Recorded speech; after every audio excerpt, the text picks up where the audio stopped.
Okay, this is the water heater video, and I can see right here that our combustible air vent has been enclosed. Somebody's knocked a hole in the wall. A hole in the door. I'm not sure really what effect that was. This looks like the care and use manual. So again, I'm not sure. Texas Plumbing, 2004. That's probably not this water heater. Let's see if I can get a clue to this water heater. Nevian.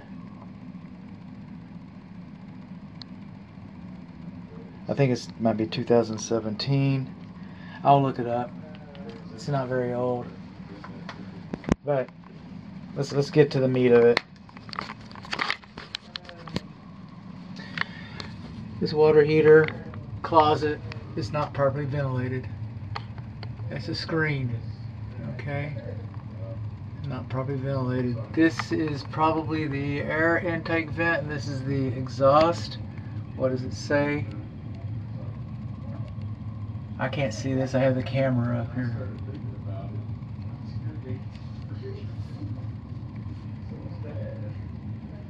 Okay. Now this is probably the air intake, and this is probably the exhaust, which means we do not have the proper exhaust cap on the rooftop. At a minimum, we do not have the proper exhaust cap.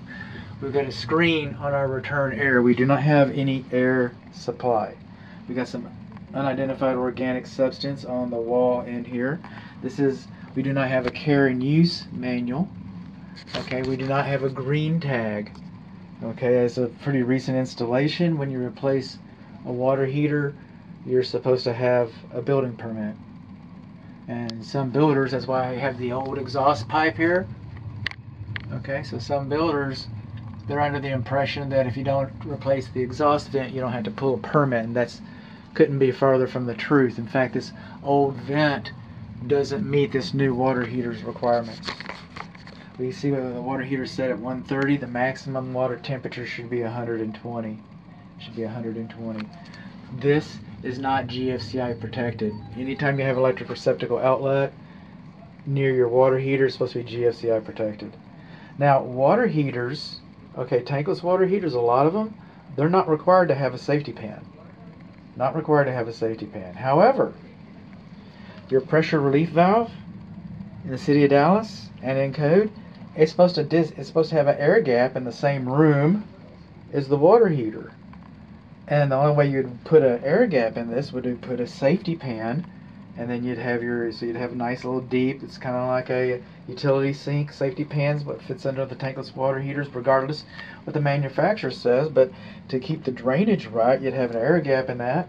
And then this pipe goes out. That's 1 bin, 2 bins, 3 bins. That's the pipe we have now. It goes outside. It goes 4 bins. That's fine. That's enough bins. But the pipe outside discharges higher from the ground than 6 inches. So this pipe discharges higher than 6 inches. The gas piping coming to the water heater, okay, it should have a drip leg, a sediment trap on it to keep impurities from getting into the gas lines. And we don't have that. We do not have a drip leg. And these water heaters are supposed to be serviced. I know all water heaters are supposed to be serviced once a year. I get that, and we don't do it because we run them for about 10 years, and then we spend $1,500 to get a new water heater, and that's just the cost of doing business. Now our water heaters would probably last longer if we treated them better. But this isn't a regular water heater. This is not your daddy's water heater. This is a Porsche, and it's just not going to run right. You can bolt it up, yeah, and you'll probably save a little money. You'll probably save a little money on energy. You'll probably run a little more water trying to get hot water because it's tankless. But unless you clean the screens out once a year, this is what would normally be like a 15-year water heater, and you're going to get 5 or 7 years out of it. If you do not service your Porsche, it's not going to run right. It's going to end up stored in the garage. Just break your heart to drive it anymore because, okay, but if you spend a few bucks and you had it serviced, well, that'd be a whole different a whole different ball of wax. So what do we learn?